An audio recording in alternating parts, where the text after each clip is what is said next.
Hello, welcome to the very first live Q&A of the Saint Method group. I am all on my own, and that is okay because I did put this one in the calendar very last minute. So I'm very sorry for that. As we have seen, it is going to be quite challenging to find a time that works for everybody. So as long as the questions keep on coming, I'll just keep turning up for these and I'll be sharing the recordings. So hopefully you will get a good insight anyway, even if you're not able to be here live. So I'm going to get straight into the questions because there were some bloody good questions that came through, which of course there would be because I've got the best group ever. So question number one. Now, just before I go into the questions, there are some people that are just starting out on the same method and you are in week one.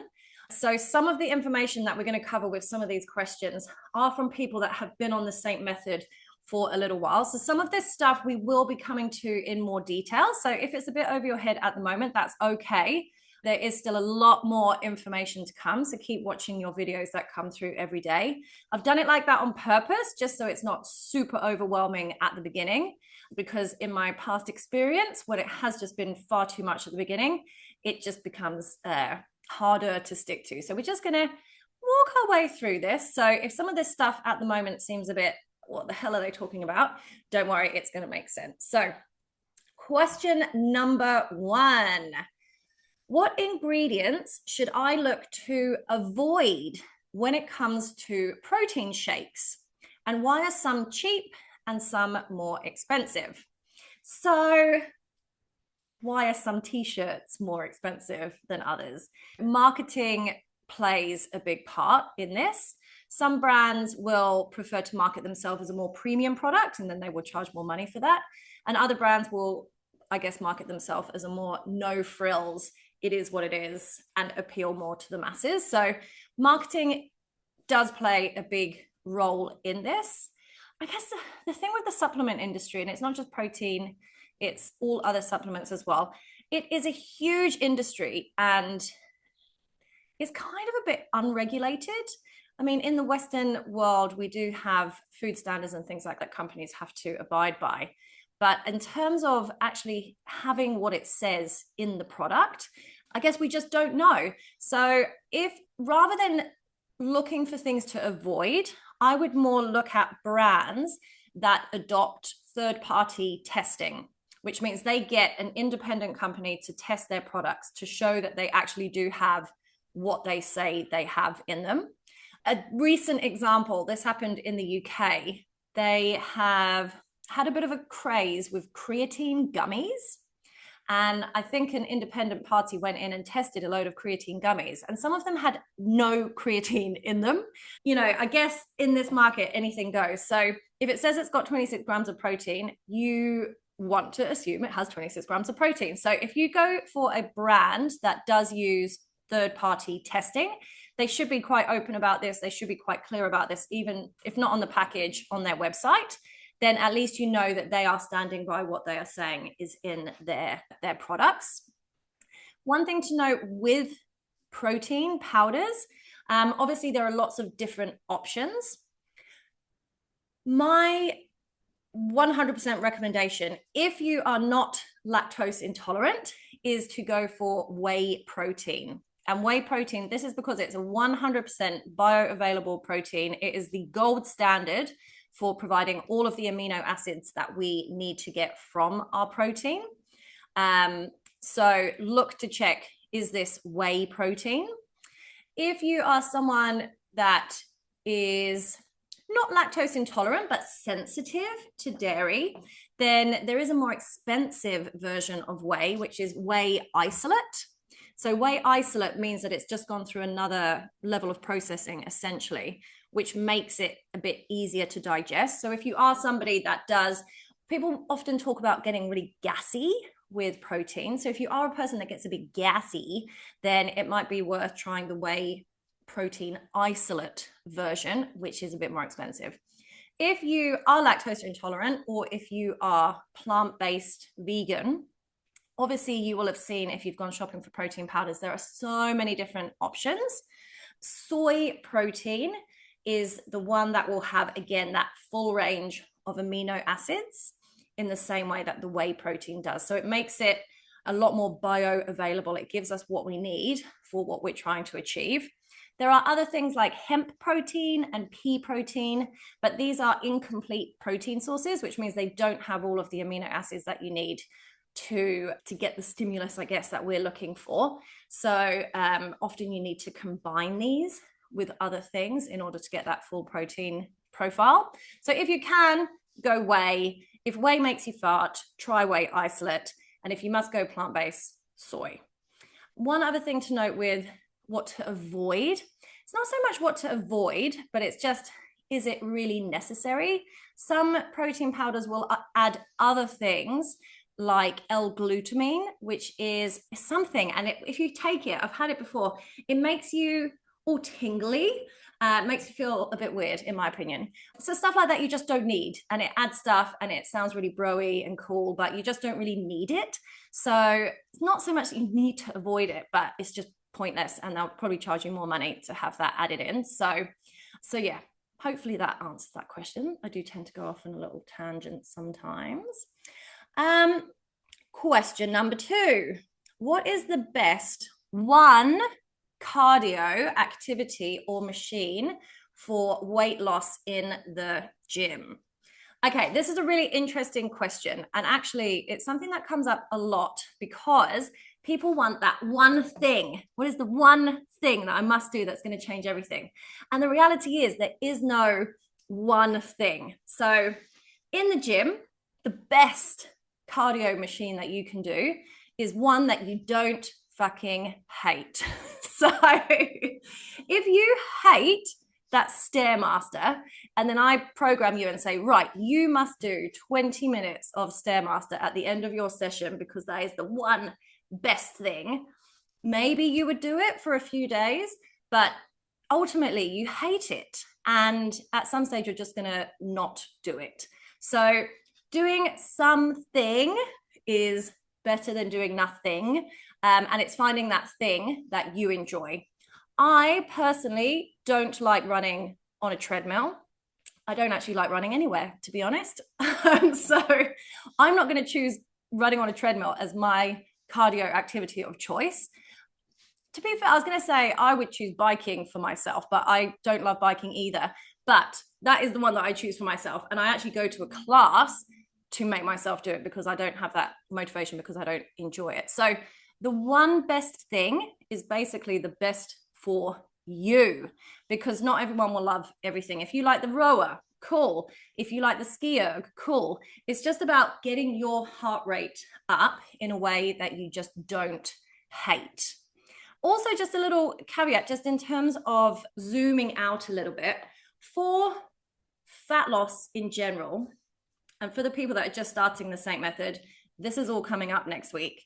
But for fat loss in general, you are trying to create an overall energy deficit. So what we do in the gym, let's say you sleep for 8 hours, that means you're awake for 16. You might be in the gym for one of those hours. What I would argue is it is what happens in those other 15 hours that is going to make the difference for you.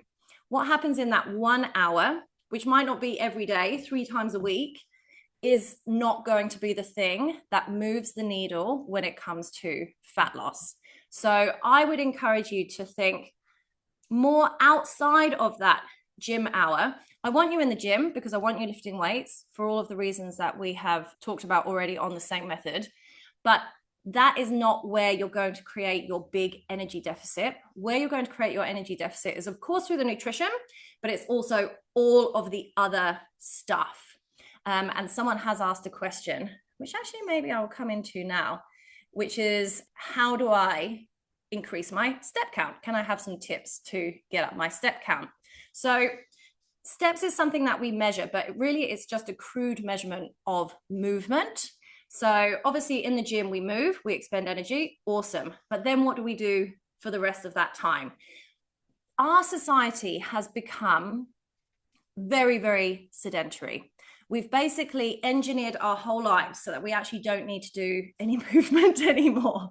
So we drive to work, we sit at desks, we drive home, we drive to take the kids to football or wherever.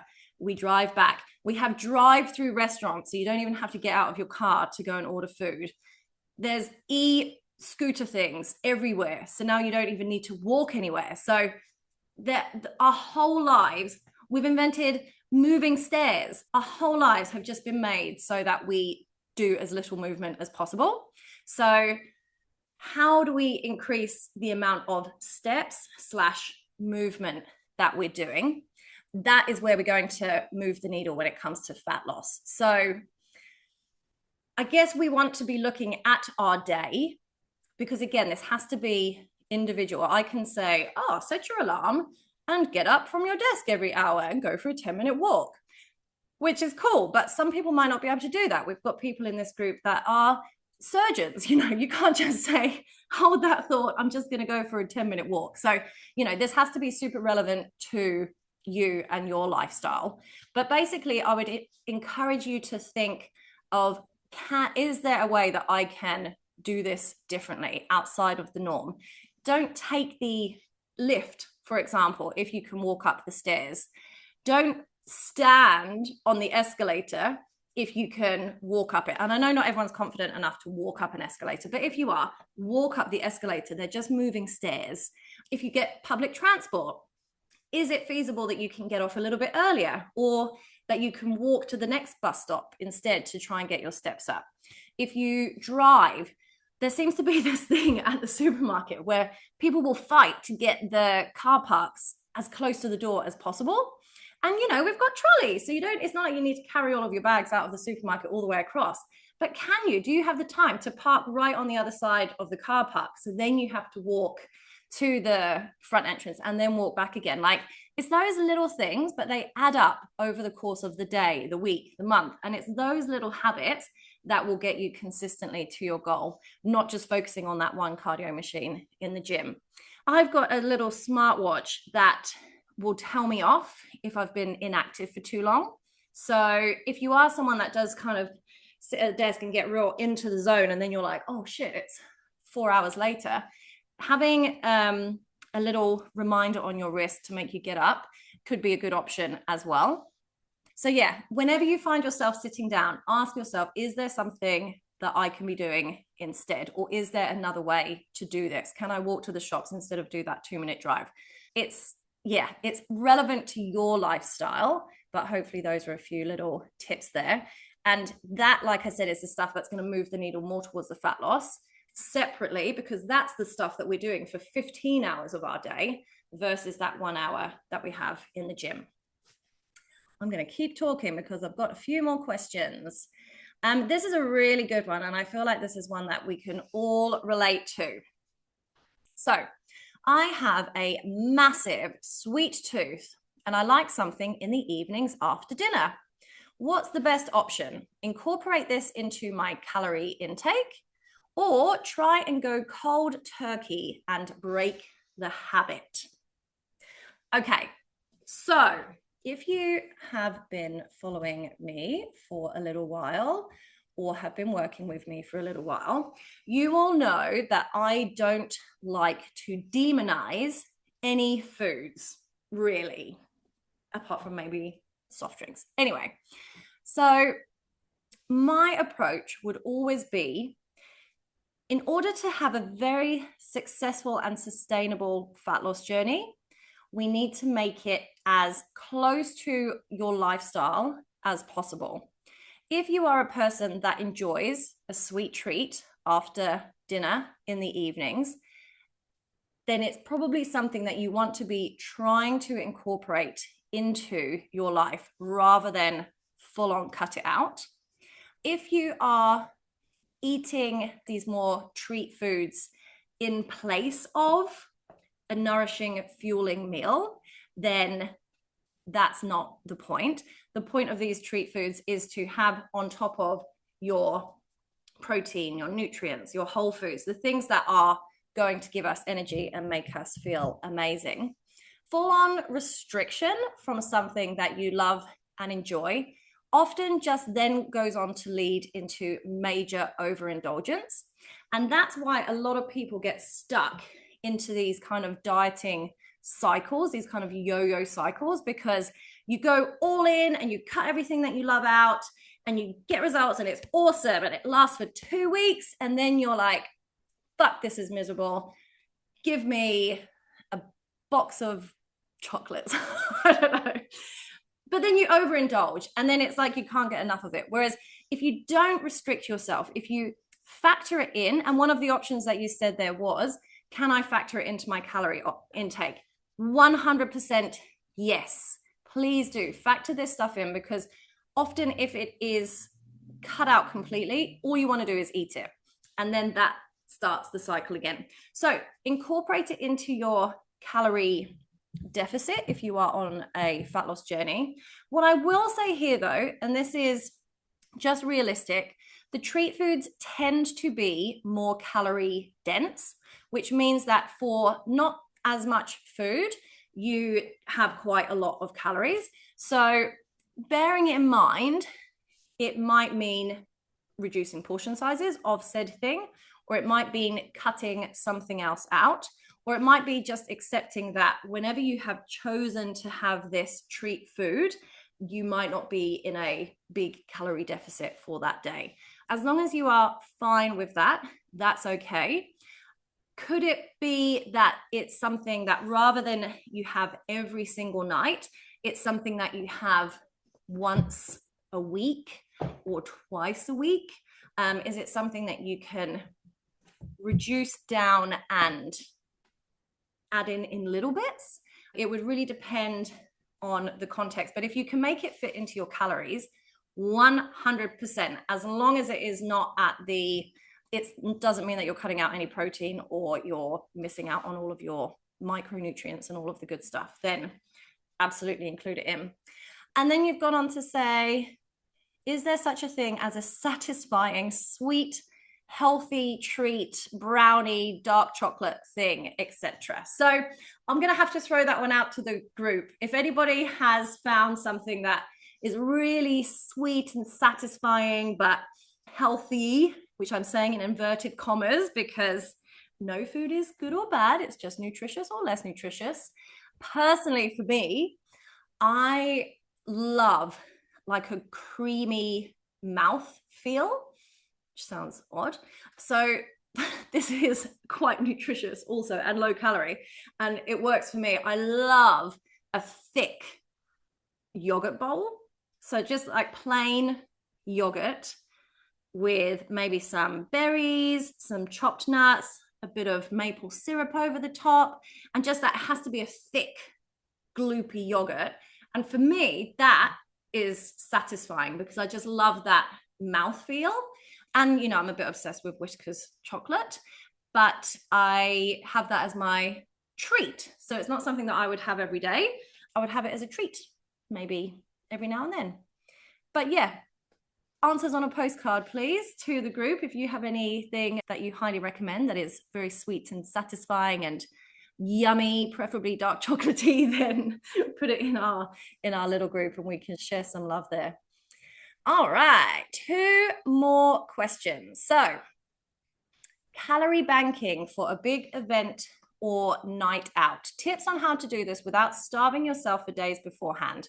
Are there any super filling or low calorie foods or meals that I can eat on the lead up to this? So for those that don't know, calorie banking is where, let's say we've given you, and it's a bit too soon for this for some of the newbie Saint Methoders, you'll be getting your targets next week.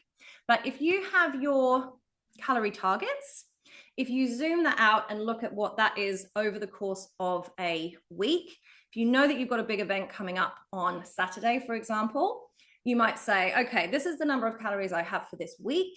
This is going to be a big event. So what I'm going to do is maybe take a little bit from the calories for the rest of the week in the lead up to it in order to have a few more to play with on the event, on the weekend or whatever it is. So, and this is because it's not just one day that changes things. It's being in a calorie deficit over time. So being in calorie deficit for one day won't really make much difference. Being in a calorie deficit for 6 months will, as an example. So you would look at the week and say, right, this is how I'm going to split it up. So calorie banking would be taking a few of those calories from, let's say, Monday to Friday, just to make this easier. So then you've got more to play with on your Saturday event. Now, as you've said in the question, how do you do this without starving yourself in the days beforehand? So I wouldn't ever take more than 100 to 200 calories from each day. So let's say that's Monday to Friday, we're taking 100 calories.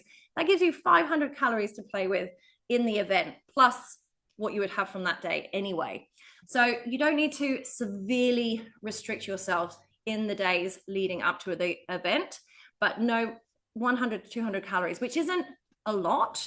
So hopefully by the time you get to the event, you won't feel like, oh my gosh, I'm so starving, I want to eat everything.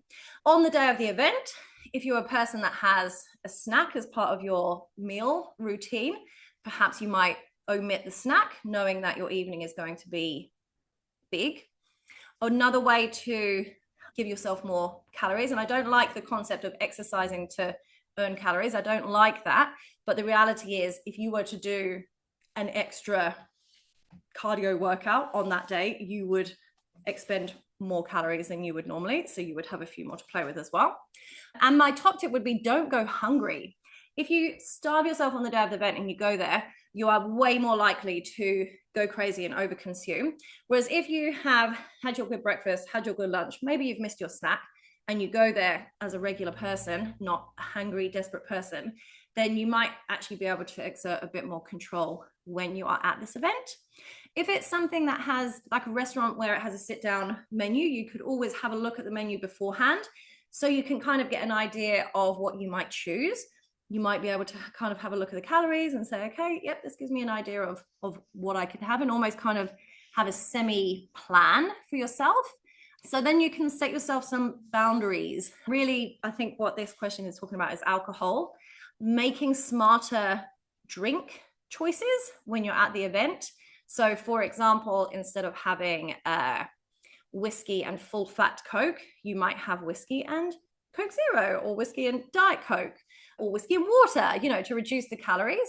You wouldn't necessarily have big creamy cocktails because they are quite calorific. So making smart choices at the event, maybe knowing a little bit pre-hand what's going to happen, minimal calorie banking throughout the week, but also if this is a one-off, if this is a one night, just go and enjoy yourself and not worry about any of this stuff. Because like I've just said, one day in a calorie deficit does not suddenly hit your fat loss goals.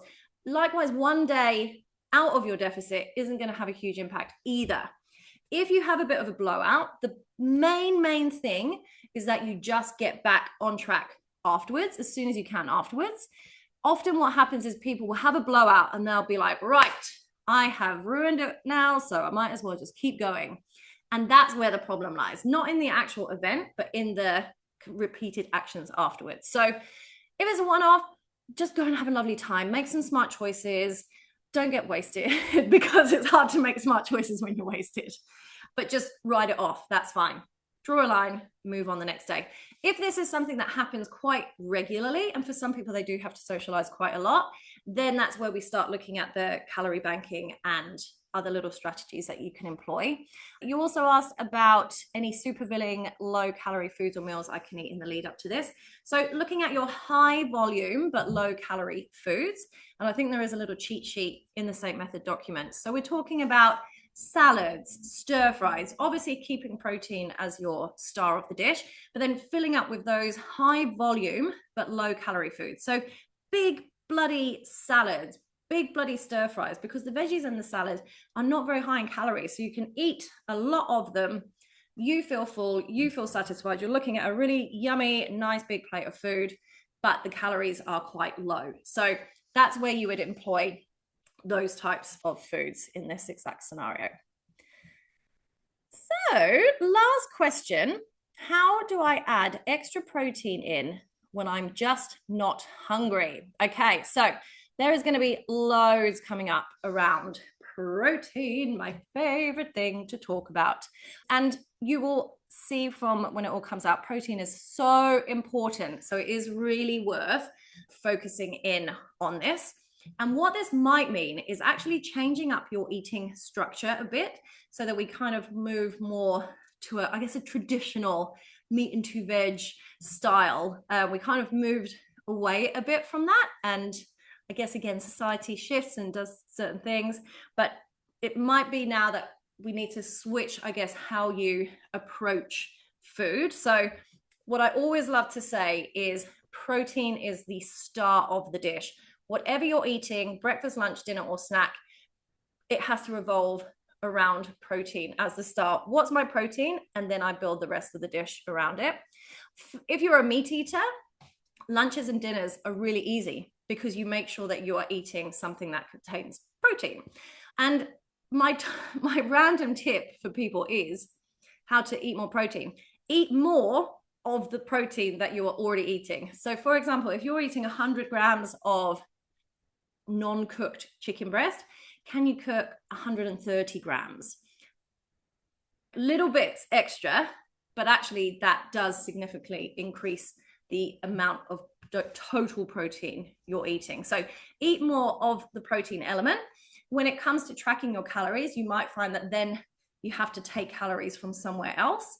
And we can look at different ways to do that as well. Lots of different smart kind of swapping options we can do to pick kind of lower fat things like cooking spray rather than cooking oil. So there are little tweaks that we can make so that you can cut calories from somewhere else to add more into your protein. Breakfast can be a bit tricky. Although I was chatting to one of my clients the other day, she had spaghetti bolognese for breakfast. So no problem hitting her protein goals with that breakfast, which was awesome. But for a lot of people, breakfast can be quite a challenging time to try and get a decent hit of protein. And that's where protein supplementation can come in really handy. And we've already talked about protein powders earlier in the Q&A. So I'm definitely not against protein supplementation. And it's in examples like this that is completely relevant. My go-to breakfast, they're already in the Saint Method recipe books. I have basically been having the same two breakfasts for probably 5 or 6 years now. I either have overnight oats with protein powder or I have overnight wheat bix with protein powder. And that ensures that I'm getting at least 30 grams of protein in my breakfast. And then I am a meat eater, so I tend to have meat with something for my lunch, meat with something for my dinner, and either a protein supplemented snack or something like cottage cheese, which is super high protein and lower calorie as my snack. So there will be more information coming out. And next week, when we start looking at protein targets, there will be some really good ideas coming through for you. In the meantime, protein is a star. How can I eat more of the protein that I am already eating?